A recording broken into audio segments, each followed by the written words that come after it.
馆长他说他是和平大使啊，这泼天的流量背后，两岸其实不好。事实上，两岸人民根本没有仇恨。中国崛起的全面开花，美国要全球退行的，所以两岸一家亲不是政治口号，它是实质存在。89真的是播放，央视都播了馆长3分半的新闻。89青鸟这个大头，他也开直播，120万订阅，不到3000人在线，馆长45万。5年前的馆长是很绿的，如果把馆长跟沈伯洋放上等号，我一点都不会奇怪。但是现在大陆对他在大陆所有的言行这么的放心，我还是觉得这是一件很特别的事。青鸟真的在崩溃，馆长这一次强烈的撼动原本的政治壁垒。我们这么多年来努力都被馆长给毁了。可怜柜台办消耗这么多预算，比不过馆长一场直播。那现在破防了。Ladies and gentlemen, welcome the host.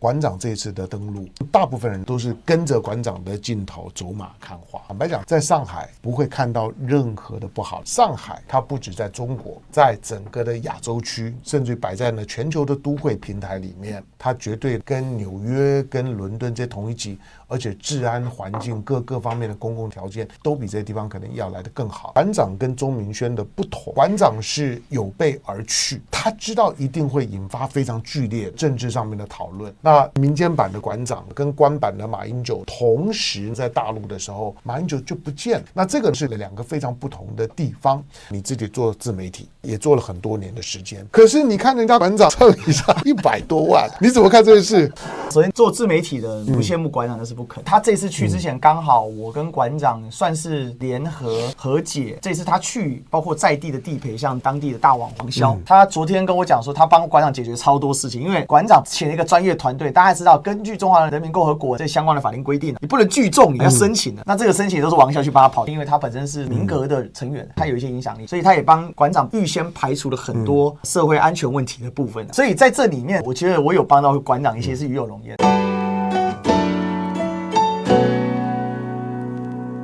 我们其实在探讨这件事情，第一个馆长这泼天的流量，它的背后有一个更大的结构性的因素。当然馆长个人的魅力已经是相当强，为什么台湾老百姓再加上大陆的老百姓，尤其上海比较开放，这么高度关注馆长？而且你看馆长那粉丝还一大堆从各地飞机坐高铁跑来找他，那为什么马英九这次凉了？我觉得逻辑是，第一岛链其实具体呈现的就是美国的地缘压力，过去当然是压在所谓的共产集团，近代之后它是压在了中国的身上，尤其是奥巴马喊出重返印太的时候，他很明确的就是拿第一岛链来针对中国。但是2024年到2025年，全球最大的地缘政治的变动就是中国崛起的全面开花。2025年中国制造，其实川普的当选就是美国要全球退行的一个具体的表现。那问题来了，第一岛链上4个政治实体，日本、南韩、台湾、菲律宾，都不约而同的产生一些转向。日本最亲美的安倍死后1分为3，结果石破茂上来就实施对美国对等的一个概念，而且中国甚至相当的友好，韩国更是彻底的转向。尹锡悦现在已经沦为阶下囚，而李在明直接说等外星人来，我再来说台海问题。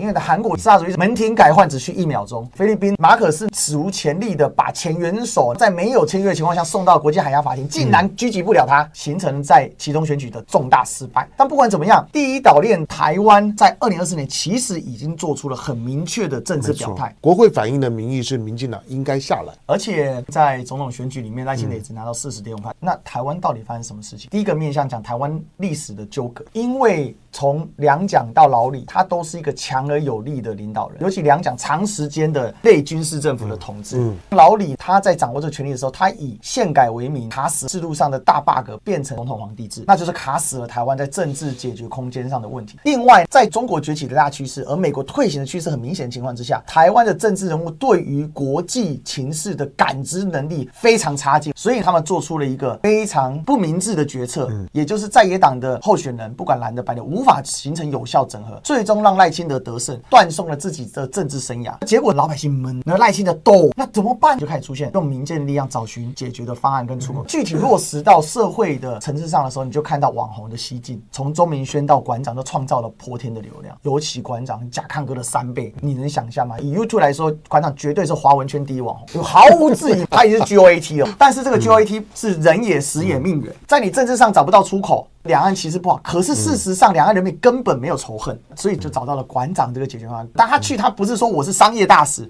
他说他是和平大使，他带了一个政治头衔，自封的。所以大家不觉得很有意思吗？馆长是深刻的体察到了台湾人，包括大陆的一般老百姓也需要这个出口。我们需要透过民间的交流来降低我们对于军事冲突的焦虑跟政治方案找不到的焦虑感。所以这创造了如此破天流量。讲直白的，昨天他跟汪小菲吃饭，一开始很无聊，可是吃着吃着意思就慢慢出来了，那流量就竟然在那边创造45万的在线峰值，那还不算上中天了，更别说还有一个在旁边看着他们直播的历史哥。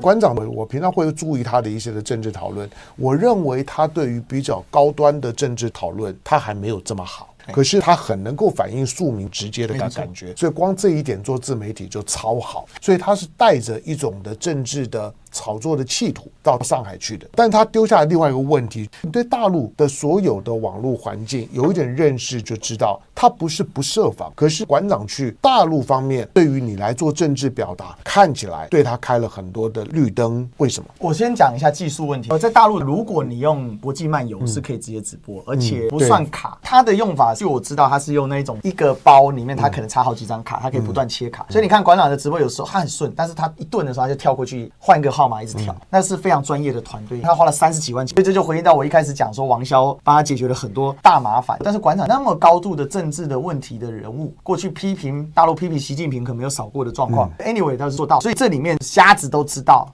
绝对有官方100%放心。5年前的馆长是很绿的，如果把馆长跟沈伯洋画上等号，我一点都不会奇怪。但是即使现在他的表达不是这么绿了，但大陆对他在大陆的所有的言行这么的放心，我还是觉得这是一件很特别的事。昨天我跟大陆的资深媒体李翔，我们就聊到这个，他说 B 站对于馆长这件事有疑虑，要求不要直接提到他的名字，或者说尽量不要谈他的事情。可是我们直播完了，我一刷一大堆馆长切片，小红书一大堆人跟馆长合照，代表这些平台已经拿到至少明确不反对的一个绿灯的信号弹。央视都播了馆长3分半的新闻了，没错，那就是个最简单的讯号嘛。这背后所具体呈现就是馆长政治的风向跟转变的效应。老实讲，上面的嗅觉非常敏锐，他已经知道，所以有一个戏称是这样嘛：青鸟真的在崩溃，我们这么多年来努力都被馆长给毁了。那另外一边也有人在笑，可怜柜台办消耗这么多预算，比不过馆长一场直播。所以大家知道说，馆长这一次很大程度上强烈的撼动了原本的政治壁垒，而且对民进党来讲，冲击是显著且震撼。而且是没办法挡住的。为什么台湾人到对岸，哪怕对岸知道你心里对国族的认同，你可能不认为你是中国人认同，最多可能是华人认同。这馆长他是个华人认同，但是我都敞开心胸欢迎你。而且汪小菲直播的最后讲那个话，真的是画龙点睛。他讲说馆长的勇气。他愿意做一些打破自己认知的事情，愿意承受巨大的政治压力，这一点真的是了不起。因为大家了解到汪小菲他是陆配罪在台湾是被猎杀的，汪小菲也分享自己到台北怎么打破了他自己的认知，所以这样的一个对接是很有意思的。而且有1000万的台湾人从来没去过中国大陆，它就形成了一个强而有力的磁吸效应，而且会越减越大。45万是馆长的极限吗？我看恐怕不是，只要 YouTube 不搞它，那再上去这是非常有可能。那我想这里面所引起的政治海啸，搭配沈伯洋是红孩儿这件事情，它要形成这种共伴效应。所以赖清德在周3中常会的时候破防了，直接要吴峥出来转述说全力捍卫沈伯洋，那是所谓的最后的倔强，最后的底气。可是有用吗？我认为在历史大事之前，很多事情我不认为有这样的一个效益。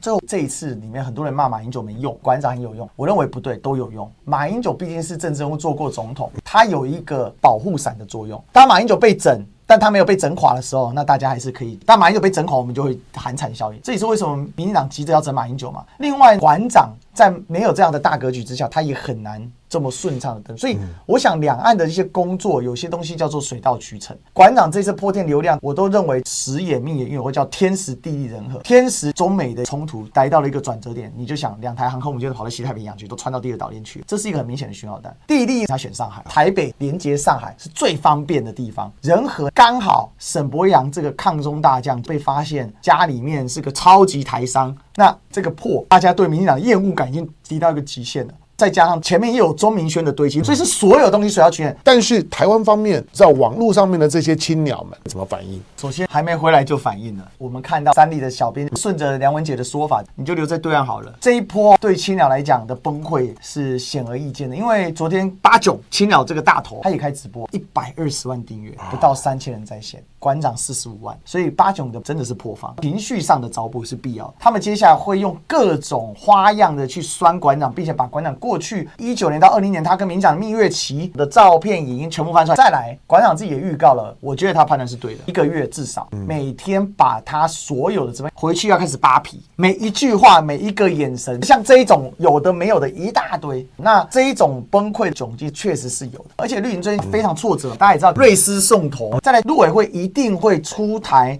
相关的，不管是口头或实际的，叫进一步来管制网红附录这件事。而且他最喜欢的就是用《两岸人民关系条例》第33之1条嘛，无限扩大解释，不能在对岸未经允许从事政治活动，跟对岸的官方或者是相关单位、民间单位接触，那一定会搞他。而且我认为民进党如果要做衡验，就叫他去说明，就像骚扰马英九一样。可是这都是无能狂怒了。但是我认为赖清德是非常不爽。最后大陆这边的强硬派的反应，对台湾认为是要坚决打击，不要相信台湾任何有像馆长这样来骗吃骗喝的人。可是在这一次的交流里面，很明显随着馆长的泼天流量的爆发被打服了。我认为大陆老百姓很多会体察到一件事情，不管是台湾人或大陆人，大家都是在中华儿女这样的一个状况之下，两岸一家亲不是政治口号，它是实质存在的。那它会创造一个相对比较和缓的空间，更清楚分析到民进党政府不能代表台湾，民进党的青鸟不能代表台湾。所谓台湾岛上都是台独，必须留岛不留人这种说法，它没有这么样的必要性、迫切性。它本来就不是主流，而且官方也不会是这样的调子。我一直在提醒，馆长也讲和平，民进党赖清德也讲，可是和平是需要感情做基础的。对，没错，这个真的是超重要的。没有情感的基础是不会有和平的。所以我说，我们不要去谈9·2共识啦，一个中国人对大部分人来讲，可能你的政治准备跟训练没有办法你去做这个表述，或者表述很好。可是两岸一家亲，两岸都是中国人，这种的说法，对你情感来讲，你只要很诚实面对自己，你没有什么挂碍的地方，它就可以作为两岸的和平的政治基础。